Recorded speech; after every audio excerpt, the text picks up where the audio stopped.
Good afternoon, everybody. I'd like to welcome our guest chefs here with our chef seminar, where we'll be discussing innovation in patisserie.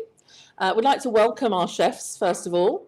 Thank them very much for giving us their time today. It's obviously a very busy career they've chosen, so having four of the best chefs in the UK here with me is pretty impressive, I think.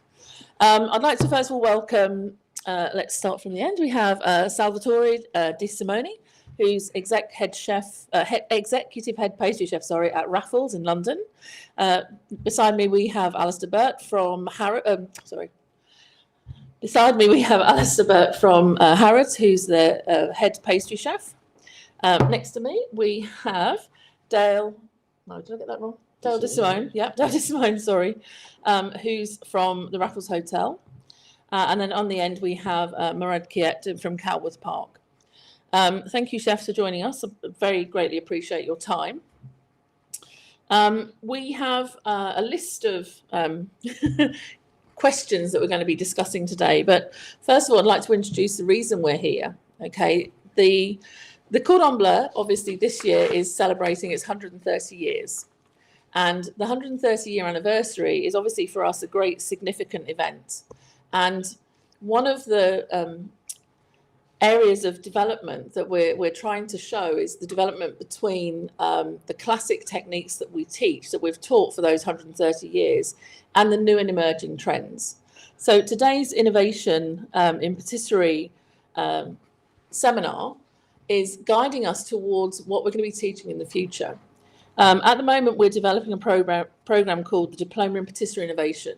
And this is really looking to our more advanced students and seeing what the industry needs in the next years ahead of us.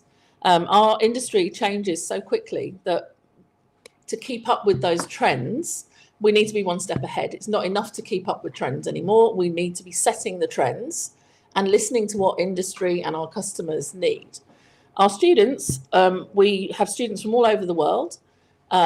Most of them end up working in some form in the culinary arts, not necessarily as chefs, sometimes as entrepreneurs, sometimes as food stylists. But we want to give them the tools they need to do well in their career. So to do that, we've taken some advice from our industry colleagues, and we're looking very much forward to their opinions on a whole range of topics, which is really open. We can discuss pretty much anything to do with innovation and where we see patisserie in the next few years, possibly even the next 130 years. Although I won't be here to see it. Thank God. All right, so we're going to kick off our questions. First of all, it's a very open-ended question. If you have any questions at home that you want to ask or any opinions at home you want to share with us, please message in.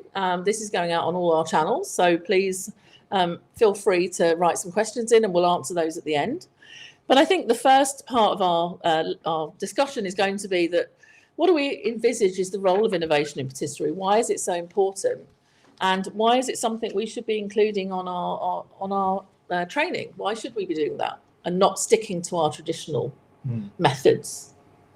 Anybody like to put something forward? Come on, Chef. The hot mic. Can I go? Please. Right. Well, I think the pastry world has moved on so fast in the last few years, and innovation is definitely really important to take it to the next level. And it's, I think, the important part is to keep the traditional bits really still there, but then it's more about how to present certain things. We still use the flour, we still use eggs, we still use milk, cream. That's always there. You're not gonna change those things, but it's more about, taking it to the next level and, using making an eclair, same as what we did it, 100 years ago, but now it's going to be presented in a different way, and the flavors are going to be changing. Like, before, making an eclair was like, you make an eclair, you fill it with pastry cream, you dip it in the fondant, done, and everybody's happy. But now I think it's more about, what can you instead of filling it with the pastry cream and stuff, like you need to add like different compotes inside. Flavors have to change a little bit. The topping doesn't have to be just a fondant on top. Nowadays you can like, put like a macaroon on top of it, like in the shape of that style. So that's why innovation is really important. I think we need to stick to the basics, but also take it to the next level, that people will go, wow, this is an eclair, but it's I've never tasted anything like it. And that's what I think we should stick to it. And also keeps our mind going as well, and we're actually digging deep actually to make things more interesting for someone to come in and taste our food. And for us, it's like, the best compliment we get as chefs is, when you see a smile on the guest saying, wow, this is like, I've never tasted anything like that before, and that's all we need. We don't even, that's perfect. So yeah, that's what I think of, innovation. And, it's mixing old with new, and, making it taste even better than it was before. Exactly. Anyone else want to chip in on that one? I think I follow that. As you said, Julie, that the trends change so quickly, and especially now with social media, that I can see something that's happening in Japan the next day. Whereas I had a conversation with my boss. He was telling me the first time that he saw a silpat mat when he was working in Taiwan, and everyone was doing the scraping of the cigarette paste on the sponge and then putting and that was innovation. But that took someone from France to come over to Taiwan to demonstrate that in that hotel, and then he would then show other chefs in that area, right? So that was a slowly trickle. But now you see it straight away. Yeah, exactly. So trends come and go so quickly that teaching a trend is I think redundant. Almost instantly, because by the time it's trendy in restaurants or in whatever, it's taught in a school, and then it's gone by the time you're back into placement. So you're getting taught something that's not even relevant in the industry anymore. What's key and fundamental in my mind is teaching the classic techniques, because those classic techniques can be utilized in any trend you see fit.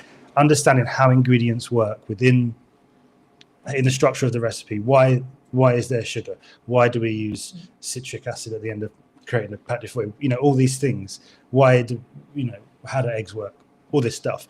Because if you know and you understand that, then you can then turn your hand to anything that you see, and then you can be the creative one setting the trends. Exactly. But you can't do that if you don't understand the fundamental, and you're not taught that fundamental. Brilliant, thank you. I couldn't have set that up better. Thank you very much. You've just described our new programme. So yeah, I will. So just moving back to traditional techniques. I mean, the Cordon Bleu teaches. We teach techniques. We don't teach recipes. We do use recipes, obviously. Everyone uses recipes, but we teach the classical techniques.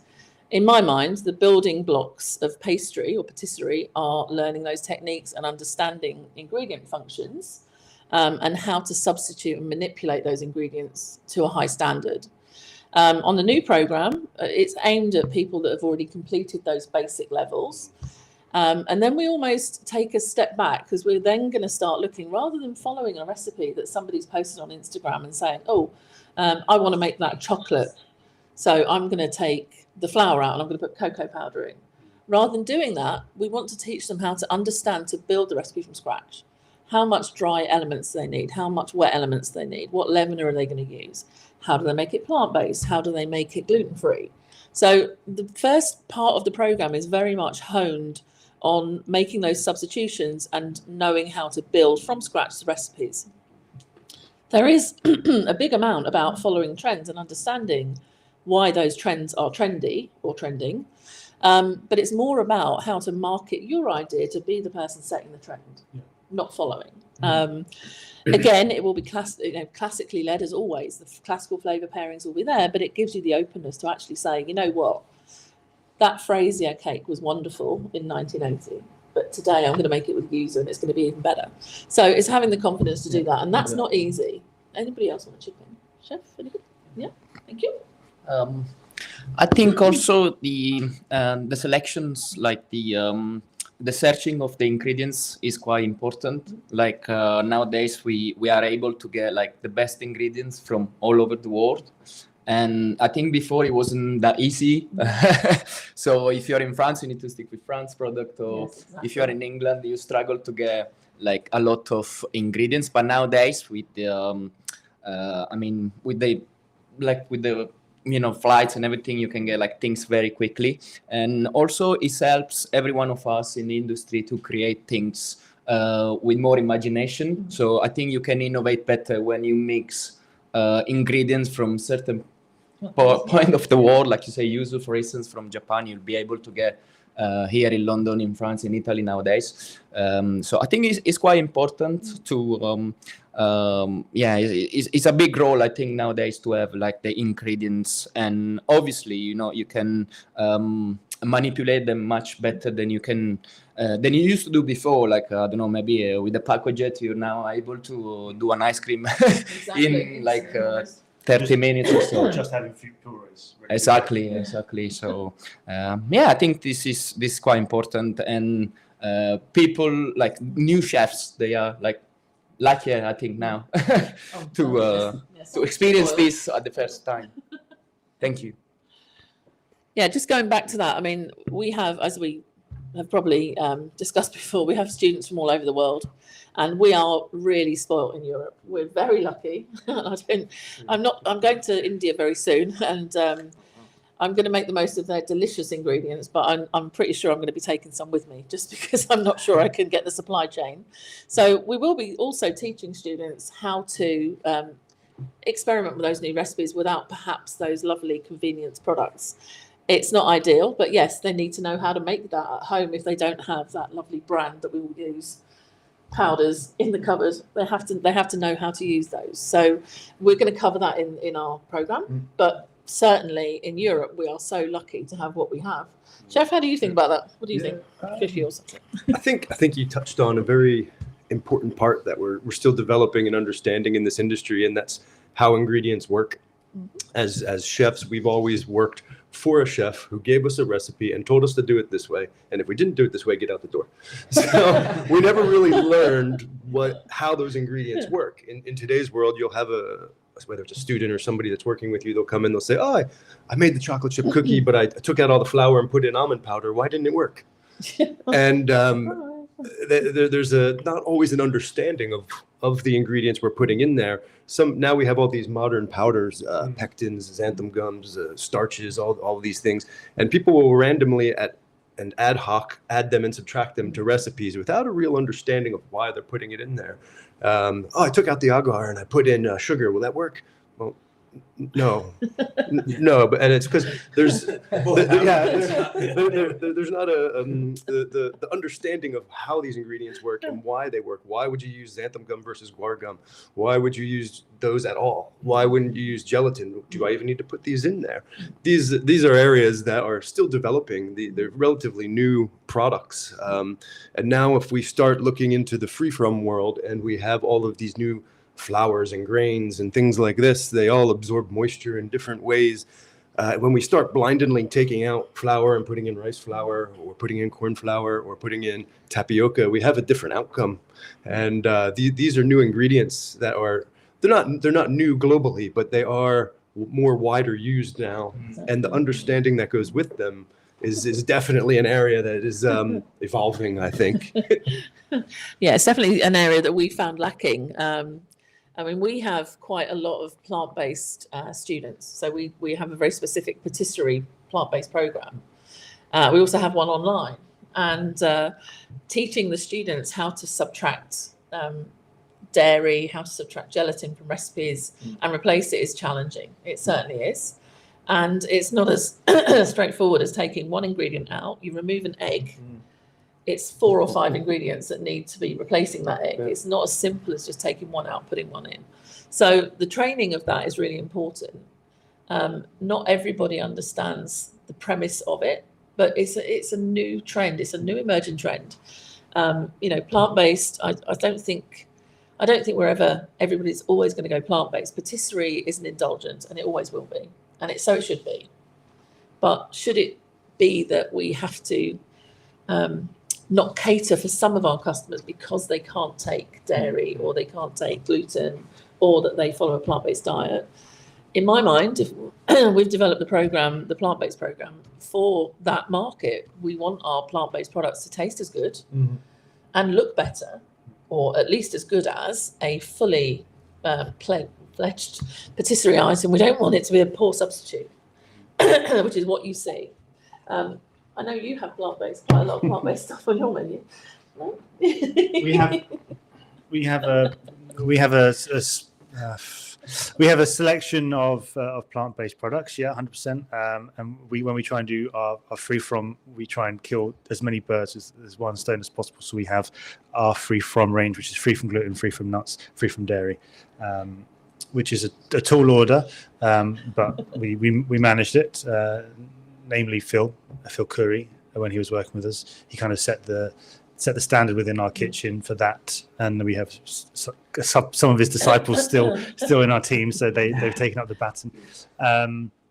But it is important, especially in a setting like afternoon tea where you only have one option, right? You're not choosing off a menu, so you have the dietary option or you have the normal one, right?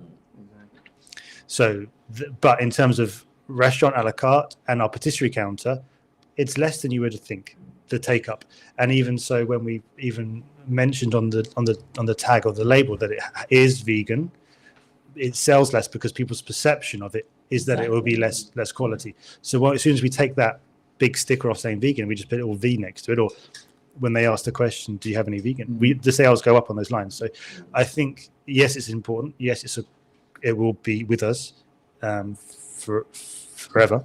It's not going anywhere. And it's how you lead into that. And like you said, try not to compromise on the product. Yeah. But it's not easy. It's not easy. It's definitely not easy. Can I say something about, for me, if I have to admit it in front of everyone, I was never a big fan of this vegan stuff. Okay. All right.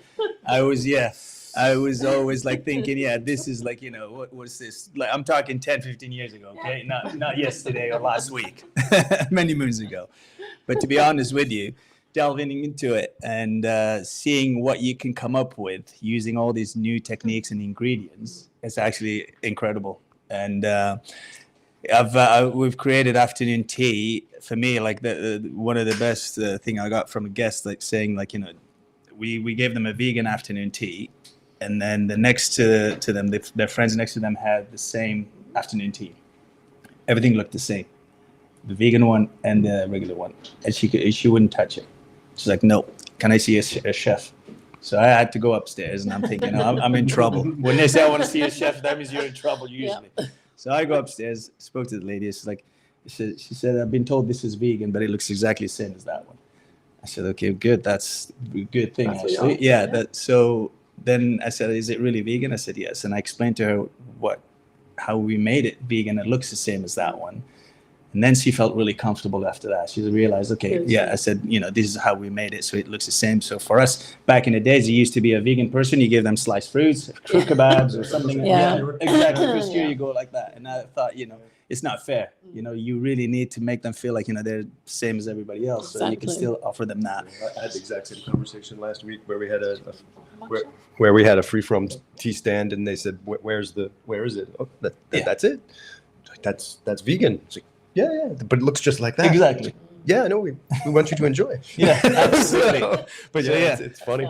I said, thanks for the compliment and enjoy your afternoon tea. And then she actually ate it, and the feedback was amazing. So that's, for me, it's like, it's true. As chefs, we do need to open our eyes and mind to actually get things right. Like, it's not just about, what's this new thing? No, we don't believe in it. And that's how I think it's really, for me, it's an eye opener. Like, getting into it. So quite nice.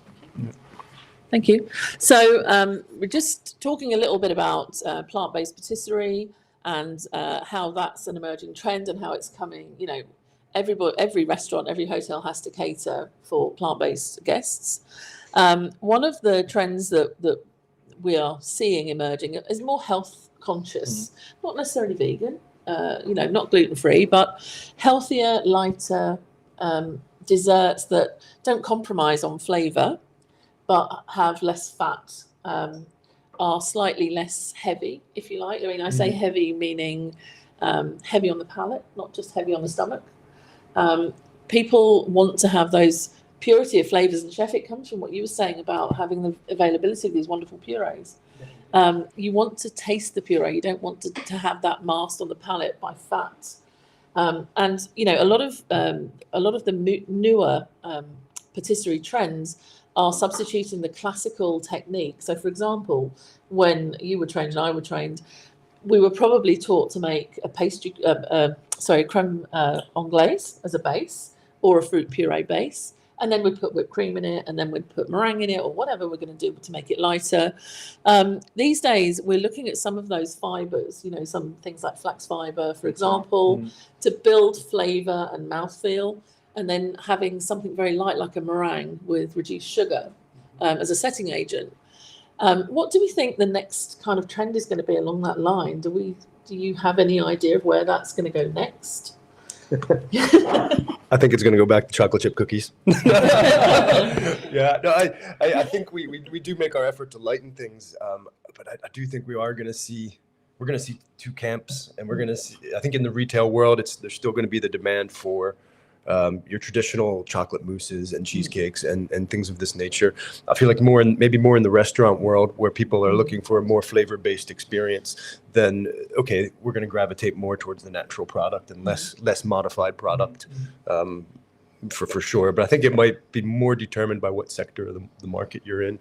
There's a lot more research nowadays as well, like that allows us to come up with to be honest with you, I wish we had a crystal ball that we can say, yeah, in the next 5 years, we're going to have this amazing product that we're going to start making these things. No, but it's something that I think through research and people developing things, and then we can go, oh, yeah, there's a new product here that we can use to make things the way people want it and stuff like that. Yeah, that's more of that than, it's, we right now, we're actually, like Alistair was saying, the trend is like, there's a lot of things that come really fast, quickly, and the social media thing obviously gets people really excited so fast, and they see something, somebody drops something from the ceiling, and boom, all of a sudden it's a cake, but they don't know what happened, like the steps that happens behind that. So it's people need to sometimes step back a little bit and really do a proper research before you can jump into the finished product, and that's for me really important. And that's why for now it's like,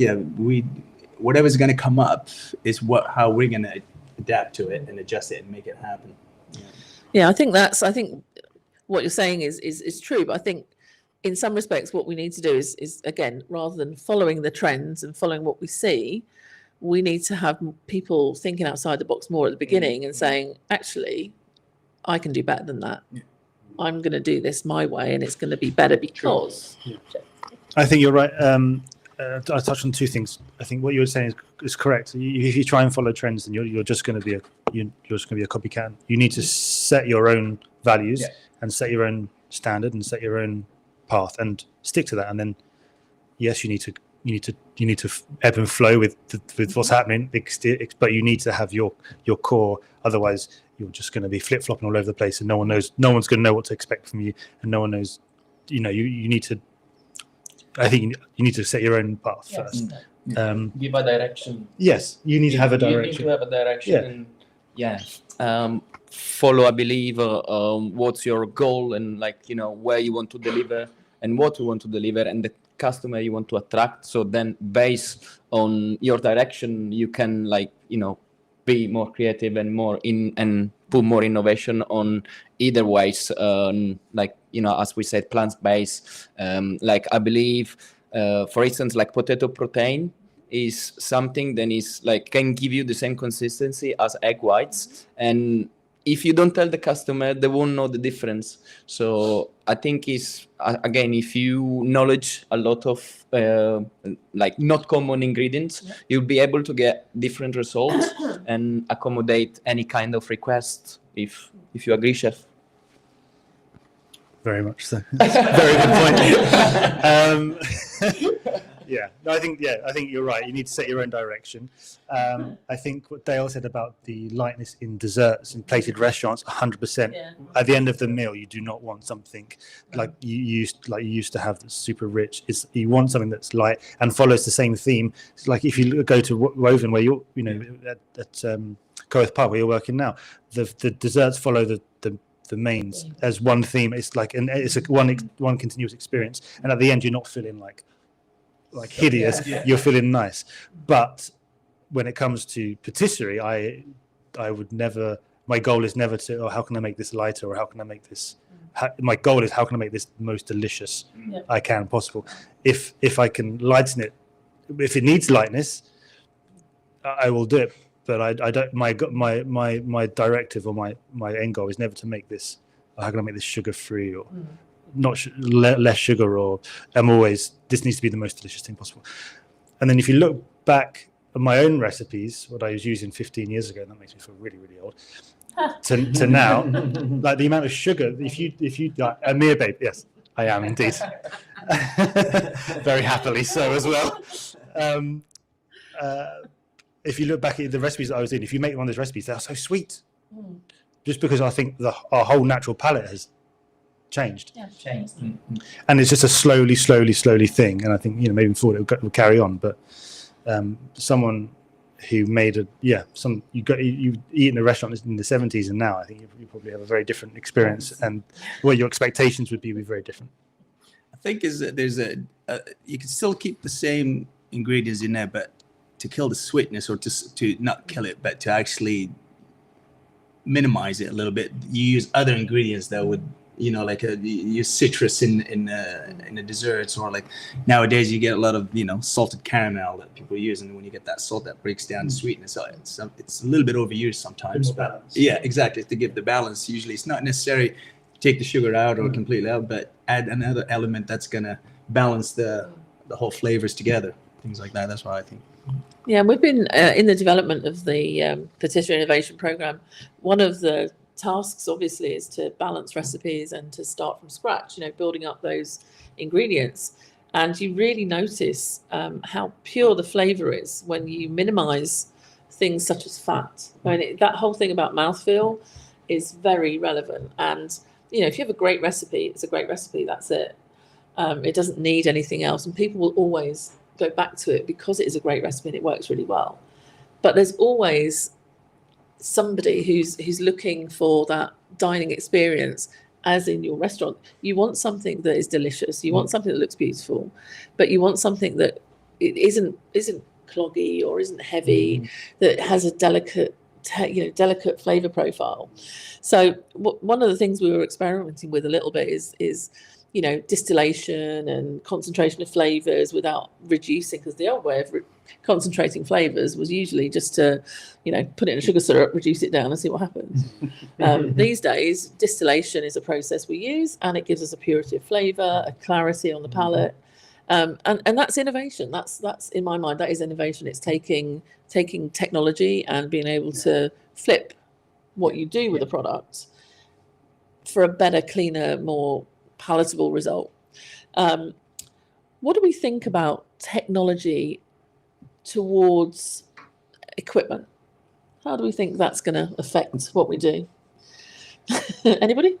Want to go? Yeah. This one's near and dear. Excellent, chef. We like that. Go for it. No, I mean, I think one of my rants is often, there was a time when a pastry kitchen was 4 walls, a table, an oven, a KitchenAid, and a fridge, and that was a pastry kitchen. Yeah. And I think in the last definitely 10 years, we've started to shift away from that. We have technology now that didn't exist and is really changing what we do. Blast freezers, thermomixes. That's the tip of the iceberg. 3D printers, vacuum formers, food printers. I mean, the list goes on and on. And the days of just having a table and an oven isn't quite enough anymore. You can now implement a pasteurizing machine into your operation and have creams and custards for 500 people in 30 minutes, heated and cooked with no payroll. The the previous history was a chef standing at a burner for 2 hours at a big pot, and they do that 5 times. And this is definitely having an impact in the future. Right now, I think it's just kind of edging its way in now into some places, especially when you talk about the hotel world where money is limited, and these pieces of equipment are expensive. But yeah, I think you will see more and more of this over time. More people cooking in thermomixes. 3D printing. This is a disruptive technology. It's changed the industry. It's only going to get bigger. There's a few other ones in that world as well that are going to influence our future too. But yeah, technology's changing, and we need to move past just a burner and a table and a KitchenAid. Yeah. Do you think though that some of the technology is taking away from true skills, traditional skills such as typing?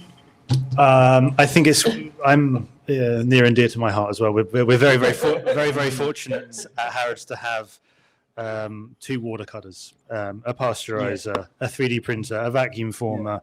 But it's how you use it. I think it's a tool for innovation, 100%, but it's also a tool for efficiency. In a world, Jesus, sounds. Calm down, it's only a cake. Huh?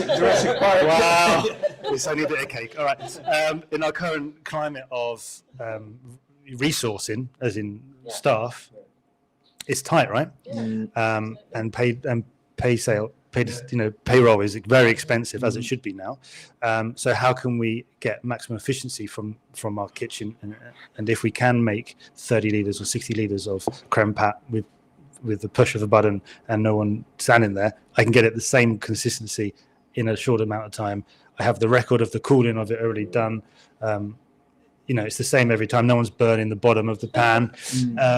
No wastage that way. There's no wastage, yeah. So in that way, it's a great use for efficiency, and the same for our water cutter. It's a great tool for innovation. We can design all the different shapes and stuff, and it helps us do all crazy cool stuff and personalization, especially quickly.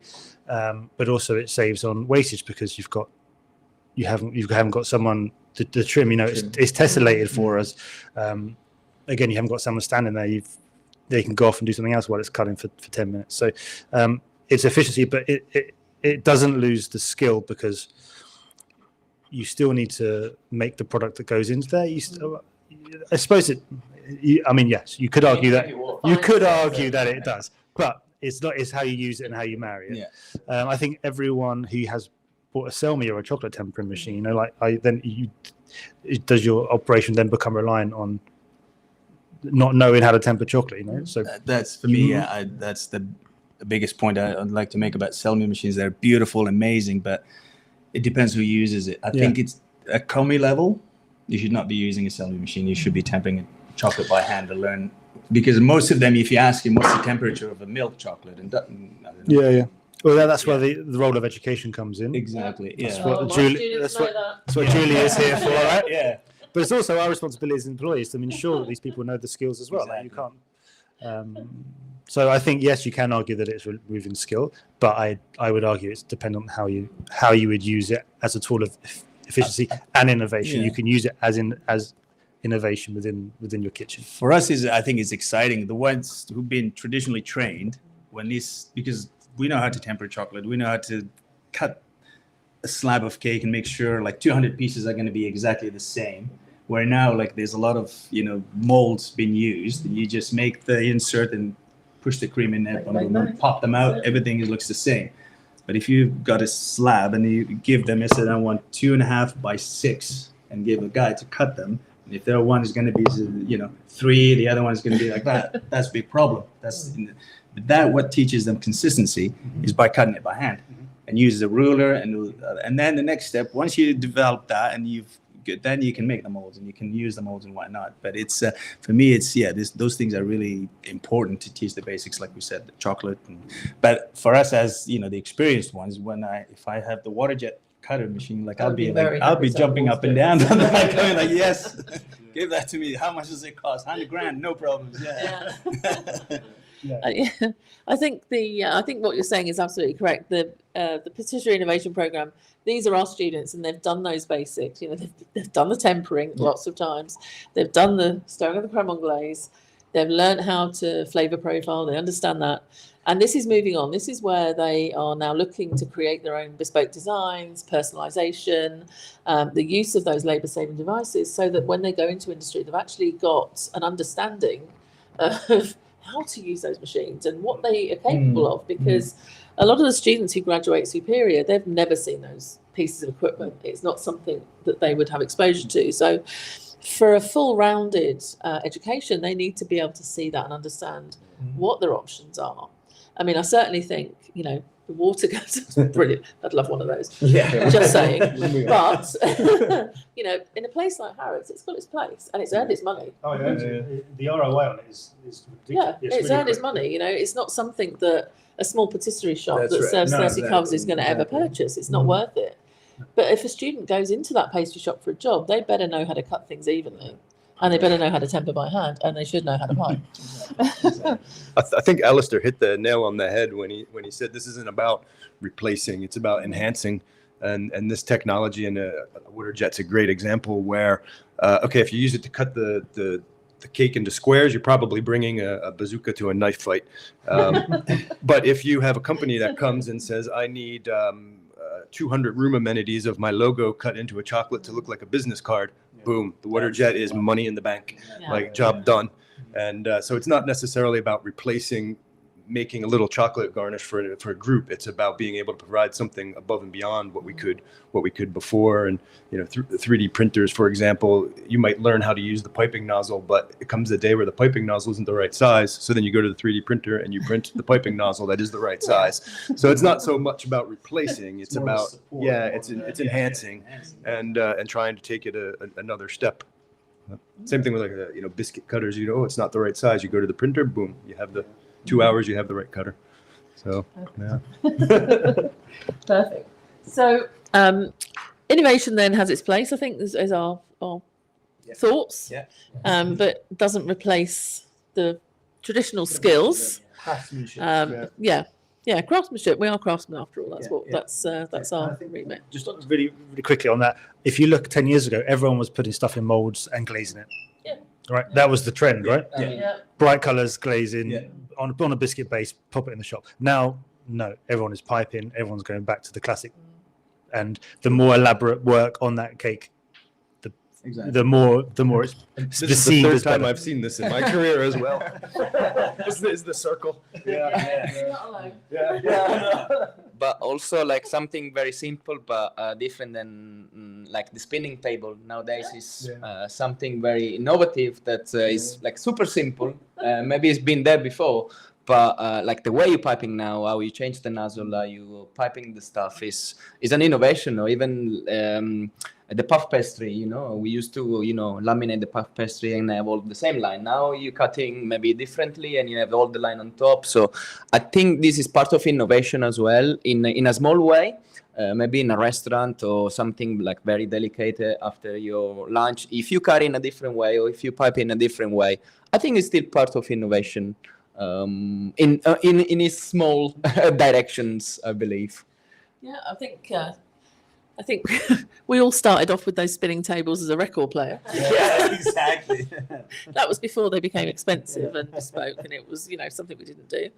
I think the next part of our chat then really is where do we see things going? What's coming up? We've spoken a lot about technology as it is now. What do we see in the future? Do we have any ideas about what's coming? Come on, Alistair, you're good. I think easier access to personalization of molds. We have 3D printers, but 3D printers aren't the same as silicon. Silicon mold development, I think, is probably in terms of you can make one silicon mold, that's great, but you're not going to do a banquet with that, are you? So that might be coming quicker and easier, especially to work with the companies that are quicker and easier to work with that one. Come back to me in a minute. Hang on. Okay. Chefs, anything from your side? What are we going to be doing in 10 years' time? I think we're if history repeats itself again, we As will. it always does. Yeah, as it always does. Just like fashion. As Alistair was saying, people were putting things in mold and glazing it, and then it went back to. And it's funny because it's almost identical right now. If you go back in time 20 years, when silicone first hit the market, there was a silicone revolution. Showpieces changed. Silpats were introduced to the market. All of a sudden, everybody had the brand new, what was it, Delmaro Pyramid black silk mat, and that was the thing, Yeah. And then it built and it built and it built and it became too much, and there was a backlash, and everything went from molded to being freeform. Yep. And it's come back. We had the 3D printing revolution, and it had major impact on Pavoni and Silkomart. And we now see all of these crazy molds, and they've come back, and we're back in that cycle. So the next step will be back to the more natural, less piped, less manipulated products. I think we'll get back to seeing round geometric shapes and natural products. If poached fruit in some capacity. I think we'll see some of this. Same thing with the chocolate world. The chocolate world has gone super cocoa butter again with all the colors and all the molds. I think again we'll see some new innovation in dipping at some point, and we'll shift back to the enrobed and the hand dipped chocolate because there's some new tool or gadget out there that'll change it. And again, Alistair was talking about the silicone mold movement and the 3D printing mold movement. This will come more into kitchens, and there will be a introduction of this technology to chefs in their environment by chefs. You'll have chefs teaching chefs how to do this and how to find vacuum formers and how to buy silicone and how to use a 3D printer and how to actually do these things. This is probably the next. This is the next 10 years. That's great because we've got a course for that. I think it'll also go from the flavors as well. It's going to move in the right direction as well, because I think people are a lot more open-minded now than they were 10, 15 years ago. And like Salvatore was saying earlier, you can reach out to countries that are far away and dig into their flavors and what ingredients they use and all that stuff, which is really good. Now, back in the days, it used to be you just stick to where you are, and then you just learn from each other. But now it's with the social media, with all the things that you can see now instantly, you can come up with different flavors and ideas, and people will follow. And I think that's really important, other than using the molds and stuff. But if we want to stick, because at the end of the day, you can make a cake look whatever shape you want, but if it doesn't taste right, then forget about it. Yeah. And I think the flavor is the most important part, that we need to stick to that, and just try and introduce people's palates. It needs to change as well. Spices needs to be introduced in the desserts, which in the past wasn't so much. Those kind of things. And that's for me what's really important. And I see that actually heading in the right direction. People are starting, you've got this nowadays, you've got the Kataifi chocolate that everybody's talking about. Who knew what Kataifi meant a few years ago? Shredded was that thing in the Middle East they do, It's not, Now all of a sudden everybody wants to have that, they want to use it in their chocolates, those kind of things. So there's a lot of different things that people, or flavors that people need to start delve into. Just a little reminder to our audience online: if you have any questions, please, if you type those in a few minutes, we're going to go over to the questions and we'll gladly answer those for you. It was interesting when you were saying that there's trends, this kind of circle of popularity. It's very similar to fashion, but one of the things that we're seeing at the moment is this use of piping nozzles, for the very, I call it shishi, piped gâteaux that have lots of ruffles and things like this. It's called the Lambeth method.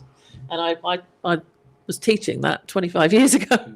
And now suddenly it's popular again. It's oh, okay. Back in fashion, good. But nobody wanted it. Nobody wanted it for 20 years. Now suddenly it's back in. It's okay, I'll go and get my piping nozzles organised again. So it's interesting that you're when we talk about trends in innovation and flavour profiling. One of the things I think, this whole plant-based wave, I guess, or movement, if you want to call it. I think that's going to I don't think it's going to disappear, but I think it's going to normalise. I think it's going to become every day that we put plant-based alternatives on the menu. I think there will always be requests for particular plant-based things. But I think what you were saying, Alistair, about on your displays, people don't want to know it's plant-based. They don't. They want to see a beautiful dessert, and then have the option to purchase it because they're plant-based. And I think that is going to become more normalised. Yeah. Well, they're on a plant-based diet today. Yeah. Today's my, you know, like meat-free Mondays was a thing. You know, Yeah. and now yeah. you have a vegan Friday or whatever. Today, you know. Yeah. you wanna be flexible. Yeah. we- Flexitarian. There you go.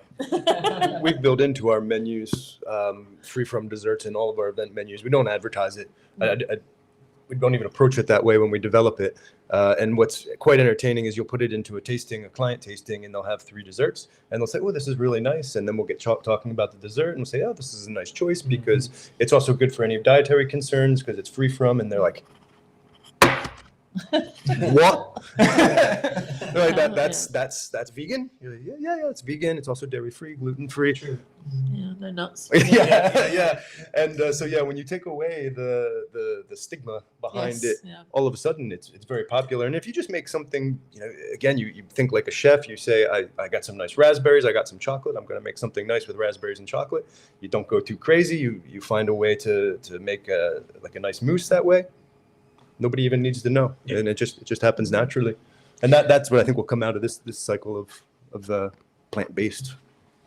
I think nowadays maybe the sugar-free options, they are like coming up on demand like quite a lot.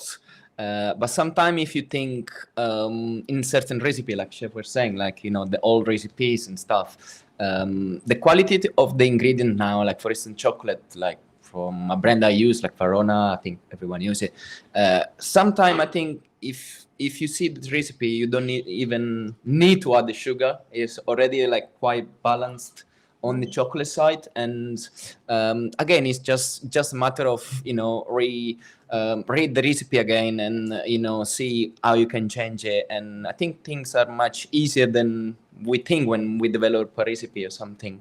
It's easy in a way. Other way, I mean. If you really need to then adjust, there is a lot of techniques nowadays, but it's simple then I think sometimes. I think people also, when I was taught how to make a mousse, it was always a creme anglaise base, and it always had lots of sugar in it, irrespective of what flavouring you were putting in there. You'd make a creme anglaise with sugar, and then you'd add praline paste with sugar. Yeah. So, these days, people are looking for different sugars. They'll look for milk sugars, for example. They'll look for unrefined sugars. The trend we're seeing is that people are more concerned about how much is in the recipe. I mean, desserts will always be an indulgence, and it should be. We want things to celebrate, and a dessert is a great way to go. Absolutely. But certainly our students and our cafe customers, they're looking for things that are slightly healthier and less heavy. Yeah. It goes back to that whole heaviness thing. I've had some wonderful desserts during the development of this program. It's been a real eye-opener in that, you can make a mousse with basically 0 sugar, just relying on the quality of the ingredients. And it's like, wow, okay, I'd eat that every time, if I knew. I like sugar, but I would eat that. Yeah. So I think certainly making the customer aware, making adaptable changes, adapting without compromise, I think that's going to be a way to go. I think the whole plant-based thing is going to become normalized. I think the trend is going to level off. I don't think it's going to go away. It's going to level off where it becomes an acceptable normal. Yeah. It's an option. It shouldn't be separate. And certainly from our perspective, our students on the plant-based programs are taught that they can make anything plant-based, but they have to do it with the right ingredients, and they have to know how to use those ingredients. I was just about to say this comes back to the whole, you have to know how to use the ingredients in the first place. Yeah. And I know a school right for that. Okay, how are we doing for time? Yeah, good. Okay, any last roundups you guys want to do before we go for questions? No? This classic. Yes. classic. Base of education. Okay, good. Fabulous. Thank you very much. Okay, any questions from Freya? I'm going to have to put my glasses on probably because I can't see that far. Oh my God, that's small. No, I can. Do you think advanced technology or alternative ingredients will have most impact? Do you think? Oh. Yeah, I think technology. I think within the culinary world, I think the biggest impact is going to be the use of technology to carry out the simple process, as you were saying. You know, those processes that take a lot of man hours, that are skilled and have to be done perfectly. Mm-hmm. And I think that will allow chefs more time to Exactly. work on the innovation in the ingredients, Mm-hmm. you know, because it takes time and it's all man hours. Absolutely. And, you know, there's a cost attached to every hour you're in the kitchen. Yeah. You know, and you just don't have extra staff to play around with those things and develop. Agreed. You know, so I think if we can get more technology in the kitchen, that takes away that need. Yeah, I mean, payroll is your highest cost, and automation will help that. There's one caveat to it, and this might come as a surprise. Chefs are sometimes stubborn. Really? And we Oh, I don't didn't always know get that. along with technology. So I've seen instances where you have something like a pasto chef, you put it into a kitchen and the chef avoids it. They look at it like an unfamiliar animal, like, what is this? No, I don't want to use this. So we also need to open our minds to this technology and be open to the idea that if somebody says, okay, that machine can temper chocolate, maybe give it a try. Yeah, okay, it's not a sell me, but maybe try it out before you condemn it, and maybe learn how to use this piece of equipment. Maybe be a little more open-minded to that. Maybe learn how to use the water jet. Maybe learn how to be open to these ideas. I think there's some things in our heads as well where we're a little stuck when it comes to some technology, and we probably need to be more embracing. Yeah, I mean, it's well, when you get to a certain age, not that I'm there. I was just about to say that the younger generation, Yeah. I think they'll be a bit more on that stuff. Like more than Yeah, I think we have to be a little bit more open to suggestion. I mean, there's so many things that I've learned in the last year or so developing the program, and some of it scares me, and I lock myself in a room and I practice until nobody watches me until I'm confident enough to do it in front of somebody. And that's what you have to do. You have to get your head around it, and you've got to read the instructions before you turn it on, because that's always helpful. And really just open your eyes to what's out there, because I don't really want to be tempering 10 kilos of chocolate by hand anymore. I can, but I don't want to. Who wants to? Eh? All right. Next question then is there any ingredient that is irreplaceable in your opinion? Starch, I think. Starch, yeah. I mean, chocolate. Yeah. I mean, you can replace it, but I mean, yes, nowadays you can get a chocolate that's not. But for me, if you really want a chocolate dessert, it has to be made with proper chocolate. Have you tasted the pumpkin fermented one? No, That's I've tried the rice one. I think there's one made out of. That's the rice, but there's actually one where they're fermenting pumpkin seeds, roasting, fermenting, roasting, and then conching it the same way as kimchi. Wow. Okay. And they're using this at the moment. It's B2B, I tasted it on its own, and it was not very pleasant. But in application, I hated to admit, on top of a biscuit, like a biddies or something. You can taste, like that, would I know if I was scoffing 10 of my god? Would I really? Yeah, I don't know. Exactly. Yeah, that's the thing. It's like you can replace, but is it going to taste the same? That's the question. Yeah, it's not about exactly. You can replace anything, but are you going to get a proper chocolate taste of that? Some of the ingredients they're not replaceable. Dairy fat is not replaceable. Gluten is not replaceable. But if we're open-minded to trying new things, we'll find something that we might like. So when you start putting coconut fat in the place of butter, it's not going to be the same. But you might find a product that you actually like in the end. And maybe we have to change some names a little. Maybe we can't call something ice cream. Maybe we can't call it pastry cream. Maybe we need to find a new name for it. Dairy-free ice cream. I mean, it's a paradox just by its contradiction in terms. But I don't. I always say there's no replacement for dairy fat. But there are products. That doesn't mean there's bad things out there. We have to just be open-minded a bit and experiment a little. So my thing would be sugar, okay, and I'm saying this very open-mindedly, because there are hundreds of types of sugar, okay, and they all do different things, and they can all be substituted in different ways. but you have to have a derivative of sugar in things. You can't do without 100%.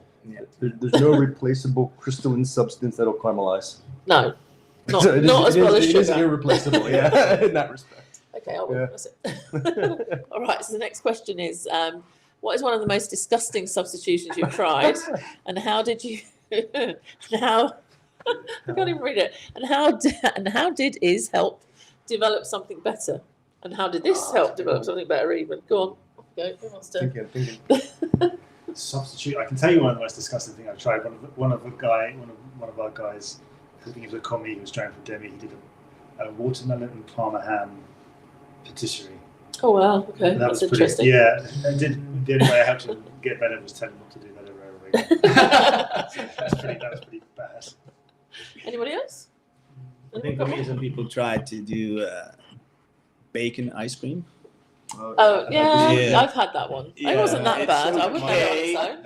It's not, you know, I know it's like Marmite, you know, like some Yeah, people it's love it either or like hate it or it. hate it, but it's for me that one is a little bit, it's pushing it a bit too much, but I find that the flavors don't really go together. Yeah, That's I mean, I think probably one of the hardest ones I had was when we were doing the plant-based program a couple of terms ago. And they were trying to replace gelatin, and we were experimenting with different gums and things like this, and they used flax fibre. Too much flax fibre, and it was. Yeah, I tried. I put a spoon in my mouth, and I was like, I just couldn't get rid of it. It was like. Gum. And in the end, you're trying to scrape it off with a spoon. It's like, oh my god. Yeah. So it's not disgusting, but it was disgusting actually. I remember somebody that did a ganache with avocado instead of cream, and it was basically just chocolate and avocado, which bless their heart for trying, but they didn't get there. I've had somebody make an avocado ganache before. It's nice. They're two nice ingredients, but I think in that particular instant, it just. Okay. Another question. What is your favorite your take on eggless desserts? Okay, so what is your take on eggless desserts? Maybe, possibly. Yeah, I mean, we've done quite a lot of work on that. You too? I think the potato protein is like for me one of the best, because again, if you test on its own, maybe it's not the best, but if you balance it well and you leave it rest and you whip it correctly, it actually give, I think, the sensation of a meringue, but it's just eggless. Yeah, we've done quite a lot of development on eggless desserts. To be honest, we use different substitutes in different scenarios, and as long as you work within the parameters of the fact that it's not an egg, it'll work, and you get a reasonable product coming out of it.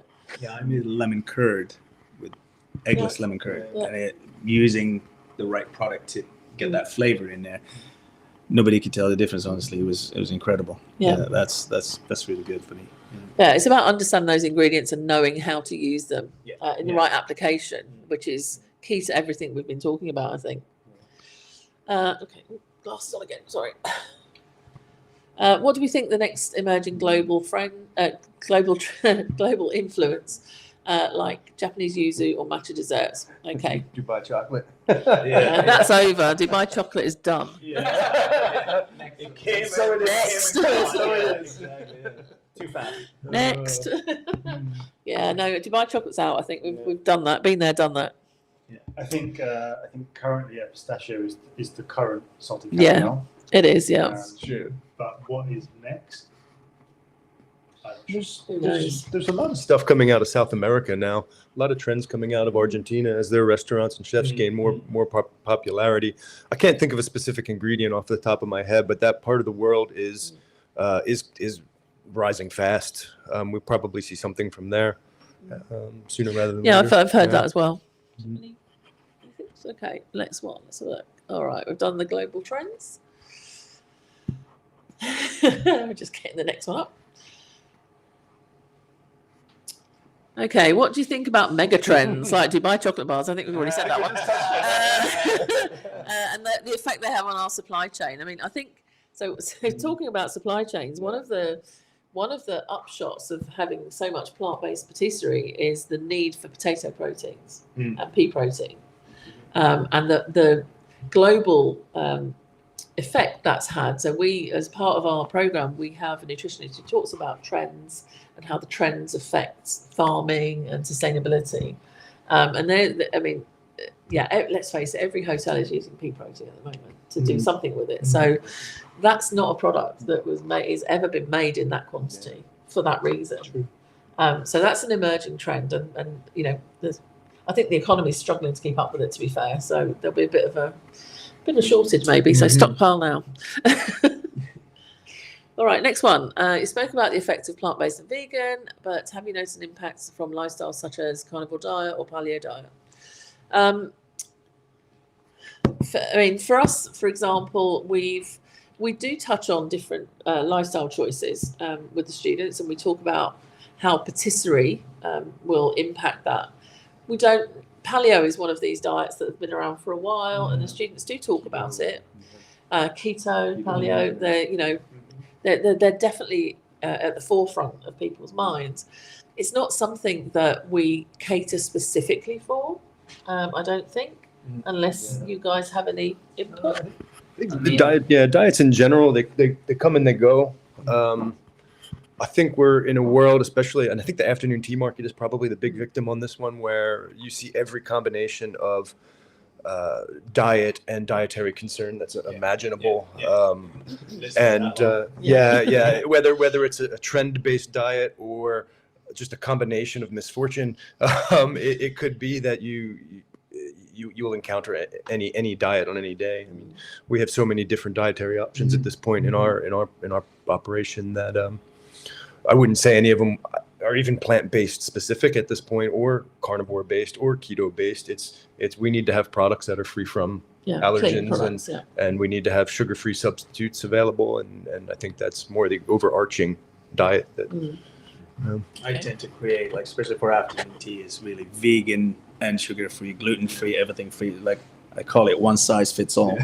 So really, and that's the best because then eliminates confusion and makes sure like the guests get exactly what they wanted, and everything should be in there. And obviously you don't compromise in the flavor as well. That's true. Okay, best dessert in your opinion? Is that a favorite dessert? I guess it's a favorite dessert for you eating it. Tiramisu? Tiramisu for Still sure. mine. Milfay. Paris Brest. Paris Brest, there you go. Up we go. donuts. Donuts? For me, it's a milfay. It's a childhood memory. My dad used to have it in his shop, and that's what we ate. Milfay was a traditional, like the old one, where you've got the glaze on top. And if you don't want too much of that glaze, you take the top bit off and you flip it upside down, and then you eat the milfay like that. So you still keep everything in there. That's hands down the best. Very good. To Very redeem good. myself, fresh beignet. Okay. I think mine would probably be. Let me think now. Oh my god. Okay, so we've had tiramisu. That's gone. I would say probably a tarte tatin. Actually, That's nice. a nice classical tarte tatin. Yeah. It's not easy to do. That's All classic flavour. Isn't it weird, right? Yeah, I Isn't mean, that true? I think this is what people want. People don't want that.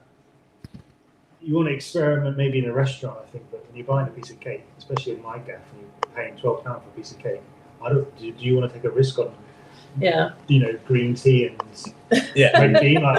That's too much. Like as a customer, you don't. I wouldn't risk that. I would have a Paris Brest because I know what it can taste like, and it's probably going to be delicious. Or milfay because I know it's going to be delicious. And to be honest, when I go out, I'm very skeptical about ordering dessert because usually I could do it better. And often I'm sitting there critiquing it, going, "Oh, that would be a 3. That would be a 2." So if I'm paying my money, I want to know it's good enough that I would pay for it. Yeah. I think my thing is where you read the description and you get this expectation in I your head, know. and then it I comes know. and it's like, what? That's not. Yeah, I know. Yeah. Very good. So you get a description. So they kind of overpromise and underdeliver. Yeah, I know. All right. Next question is: how far can you go sticking to seasonal ingredients, and how much can you use preservation techniques to help with availability? This is a good one, actually. I worked for a chef when I was I was a junior commis chef, and we were not allowed to throw anything away unless he weighed it. So at the end of service, at the end of the night, he would come round, he would take the black bin bag, make the sous chef split the bin bag to see how much food waste was inside the bin. So it was even to the extent of if we had a piping bag of chocolate and we'd piped happy birthday on 4 plates, we would be expected to let that chill, open the Exactly. and reuse it. Absolutely. And I remember forever candying pineapple skin because he didn't want me to throw it away forever. So what do we think about this then? Seasonality is all good. I'm happy with that. You know, in this country, we're very, very lucky to have an abundance of seasonal fruits. Do we always use it? To a certain extent, but it seems to be a lot more expensive, for sure. What's your take on that, chefs? Pass it to you. A tricky subject sometimes, depending on your work environment. Obviously, seasonality. Use my mouth. Yeah. Seasonality and smallest possible supply chain are obviously a big priority in today's world. However, we do often work in environments where our clients will demand products that are out of season. And it is something that I think probably the industry needs to challenge itself a little bit on. If we are in a part of the world that doesn't have strawberries, are we getting to a point in time where it's ethical to serve strawberries? Yeah, it depends on it depends on who's. Why would it not be ethically? What was your ethic? So if it was genuinely out of season and it has a large carbon footprint, and you are flying them in the middle of January, you're using fossil fuels, you're using greenhouses, you're going against a lot of the principles of sustainability because a guest wants a strawberry in January. So if you preserve them, like, I don't know, if you make a jam out of the strawberry when they are in season, or if you dry them out, or like, I don't know, if you make bergamot skin and dry them out and use them in August, I think is ethically correct, and you be able to have the flavor, not necessarily like the fresh strawberry, but you can have the jam make with fresh strawberry in any time of the year. the company that just bought out your hotel in January wants strawberries and cream for breakfast tomorrow. This is a different story. If you have the luxury of we need to kind of think about this. Yeah. We are in hospitality, right? Yeah. So who are we? If a customer wants something, who am I to say You can't have it. you can't have it? My job is to be hospitable and to ensure that the customer has exactly what they want or expect. I do like if you can, and if you're a standalone small operation, then of course you have that luxury of those decisions. But if as an industry we're going to advocate sustainability, If you're willing, sustainability. if you're willing to pay nowadays, you can get everything. You get the cargo from where the strawberry are fresh, and you know, if you're willing to pay, I don't know, £20 for a bowl of strawberry and get the fresh strawberry from I don't know where, you'll be able to get. I think going back to that last question, it really depends on the place you're working at and how important sustainability is to you and your employer. We'd all like to think we're sustainable and we do the best for the environment, but it's not always possible. You know, single-use plastics, that's another whole, let's not go down that route. That's another conversation. Okay, so next question is, do you think technology like 3D printing will become more available in future for smaller pastry shops? Now, this one for me is, I've obviously, because we have the new program, we've been doing lots of research on equipment.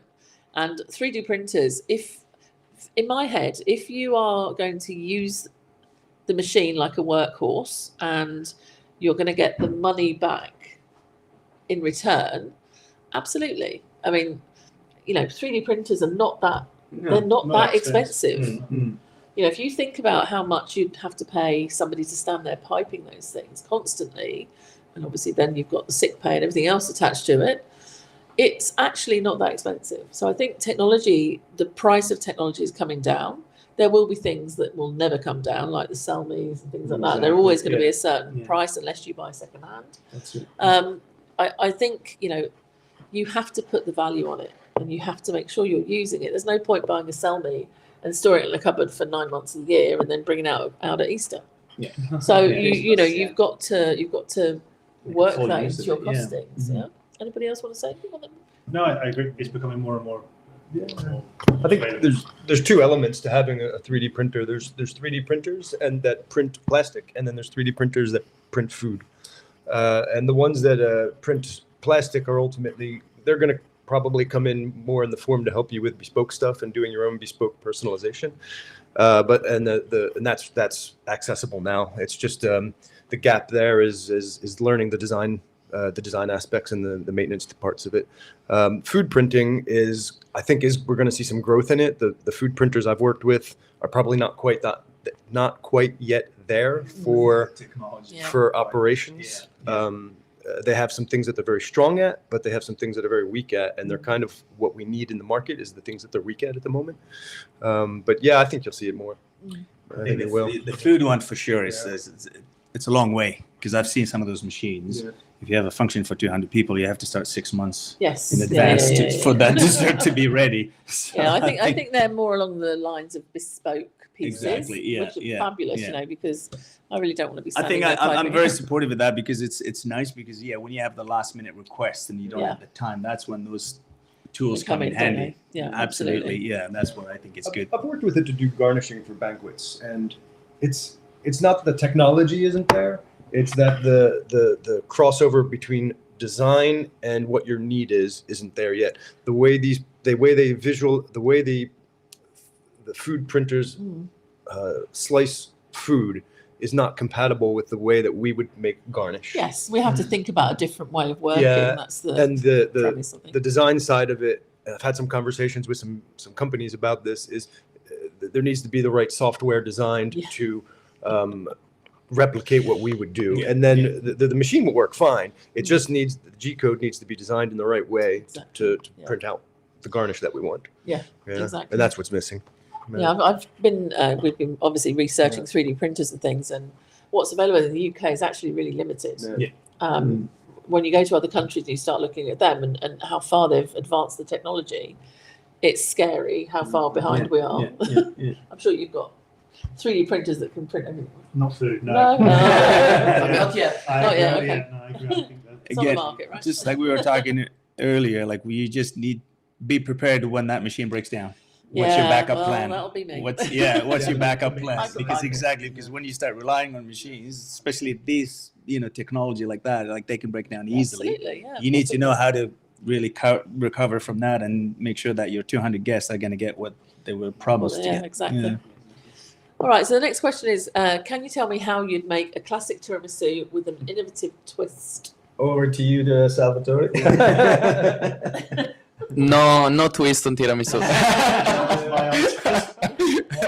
I'm sorry, but no. I mean, there is some people who does with pistachio or like, I don't know, maybe strawberries, but I don't believe it's the right direction, and I don't believe classic need a twist. Maybe you can twist the way of like whipping up your mascarpone cream, like I have on my restaurant menu, express tiramisu. So instead of like making the old way, which is of course the best way, but like I do like my cream to put on a siphon, and like I can aerate it, and it can be innovative, but it needs like the main ingredients, I believe they need to be the classic on it, chef.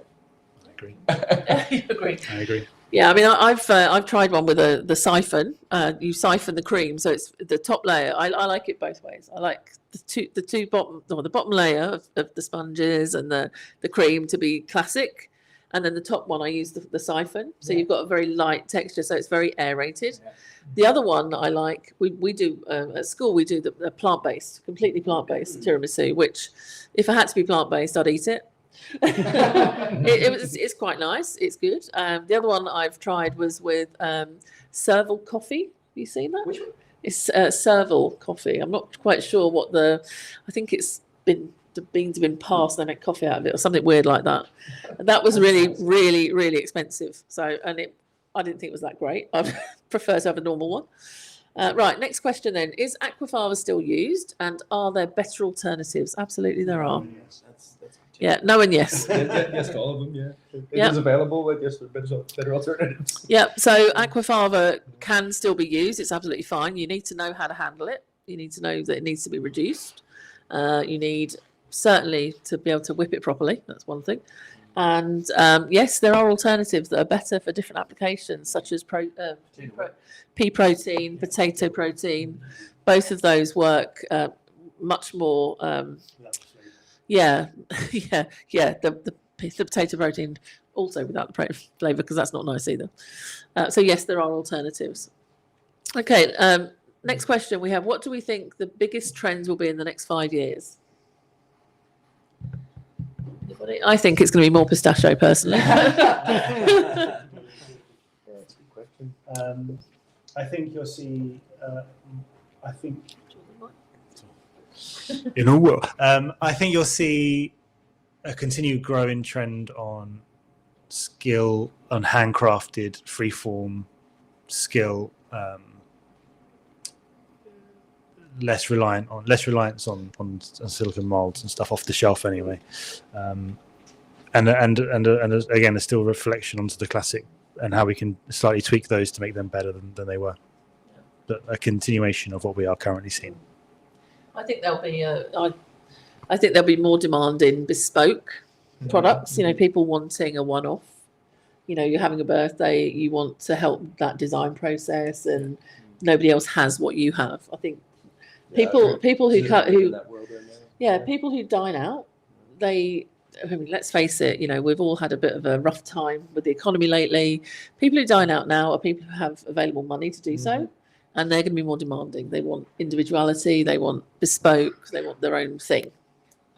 I think also sometimes the crazy demand from the guests is pushing us to come up with the new ideas, new way to see things. So sometimes crazy people are not crazy demands are not that bad. It's pushing us, to be honest. Thank you, Chef. The next question then is: what is the trendiest herb to use in desserts at the moment? Yeah, for me, so one of the herbs I use quite a lot is sweet Sicily. It's an English herb. That's why you've probably not heard of it. Sweet Sicily is a really delicate herb, and it works really well with citrus. I'm from Sicily, but I don't know. Okay. Google it. I'll have to Google it. I mean, yeah, sweet Sicily. I'll try that. But for me, at the moment, marigold apple is one of my favorite flavor, which comes like recently. I think the use of herbs in patisserie is one of my favorite things. I'm very lucky to work with Angelo Musa and his way of working of just highlighting like a small mint gel or a small tarragon with a raspberry, or not to take over everything, but just in places just to relieve your palate and refreshness and stuff. Really, really interesting. Yeah. Nice. For me is rosemary. I love that. Rosemary. Yeah, and with chocolate, but it has to be like, you know, with a bit of white chocolate and then a bit citrus mixed together, and then it gives you that nice flavor with a good balance, obviously. Nice. Yeah, rosemary, I love that. Have you got all? I think you've touched on a couple of the ones we've used. Rosemary and marigold, we're using both of those right now. We do. We've done a few things with nasturtium. Sorry. Done a few things with nasturtium. Again, I'm thinking beyond herbs. We've got seaweed on the menu at the moment. How do you use that? It's infused into an ice cream, into a cream. Yeah, and then we have some that's dried out and used as a powder for like a seasoning. Like a salty. Do you get any fishy flavor, or is it pure like salt? You get a seaweed flavor, but I wouldn't say fishy. Yeah. I don't know if I'd go as far as to say fishy, but you do get the sea. Yeah. Sort of. Yeah, I'd say it's more than salty, but less than fishy. Yeah. It's almost earthy as well, right? Yeah, it's just a good contrast to sugar, really. Bit of an unusual one. I'm trying to remember some of the other ones. Use a lot of. I'm always a fan of lemon verbena. Do love it. Can't go wrong there. More traditional, but very. Yeah, really like that one. I'm always also a fan of basil, different types of basil. Yeah. I think it's interesting when you get into the more exotic varieties, like purple basil, and some of the ones that if you go to some of the markets, you'll find the little potted herbs, and they'll have 7-8 different types of basil. Yeah. I kind of like that. It's fun. Yeah. Sorry. I quite like using the mint varieties. So there's I bought one last year, managed to live, thank God. It's a chocolate mint. Yeah, really smells like chocolate. Yeah. But it's one of those things. I macerate it with like a cold water. So you warm the water, you drop the mint in, cling film it, leave it. Don't boil it because it tastes like dirt. And then just leave it infuse and then drain it off and then turn it into something. So I've used it for syrups and sorbets. Really, the chocolate flavour is insane because it's got a very slight green colour and it's like, why does that taste like chocolate? It's very, very cool. Nice stuff. Okay, so final question. How can I get to the skills and knowledge level of the chef panel? And okay, I've got an easy one. You can come and study with us to start with, and then they'll offer you a job. And then in 20 plus years' time, you'll be at the same level. That's absolutely right. It's time is important, obviously, and it's a journey. It doesn't start. It's not overnight. It's dedication, hard work. And putting the effort into it, and never to be scared of trying things and testing things out and asking questions. Because a lot of people usually they're a bit shy and they think, oh, that's a stupid question. I might get, No such thing. Exactly, and there is no such thing as a silly question. So this is like, actually, keep your mind open, research, work hard, and to get better at certain things. Is that repetitive work that you do? Like a lot of people hate. They think, oh, I'm doing this every day and that. But that's how you get better at it, And the more practice, you do, the better you get at your job. And and then just you need to also prove to your line manager that you're interested, so they can actually invest the time in you. Because if you're not, nobody's going to come and hold your hand and tell you, come here, I'll show you how to temper chocolate. No, you need to go to them and say, hey, how do I do this one? Why is this one not working for me? And if I see someone who's really curious, then I'm willing to invest the time in them. And then develop them and help them. You are responsible for you. Exactly. You are ultimately responsible. If you want to know something, you need to go out and find it.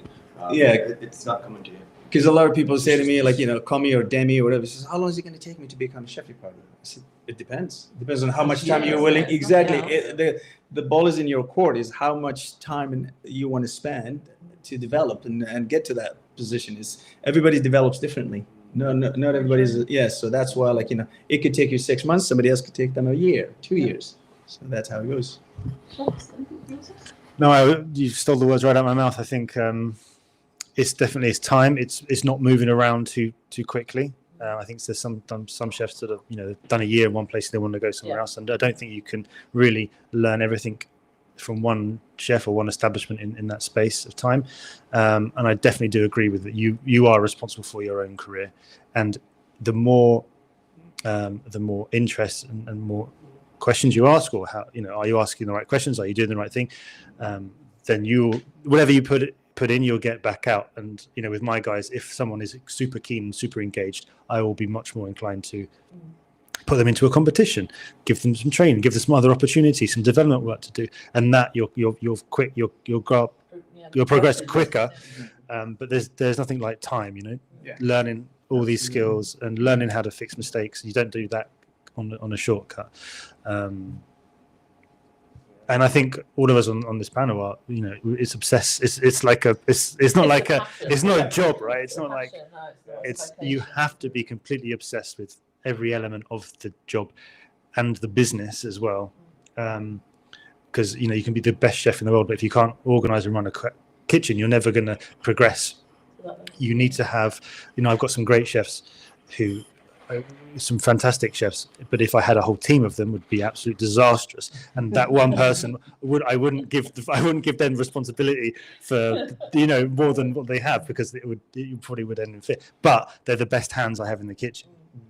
So you need to be able to do both to progress. And sometimes you need to sacrifice one thing from the other when you grow in your career, unfortunately. But I think two of the most important skills you can have are persistence. You need to be able to grind on. You need to be able to get knocked down and get back up again, and curiosity. You always have to ask the question of what is that, what is this, what is that, and just never stop. Just keep asking and keep getting back up, and you will do just fine. Very good. But as Chef Murad mentioned, I think hard work and dedication is the one who, in the end, I think they make the difference. And learn also from like good chef, like best chef, choose the right place. Is very important. I worked for Chef Murad like back in the days, and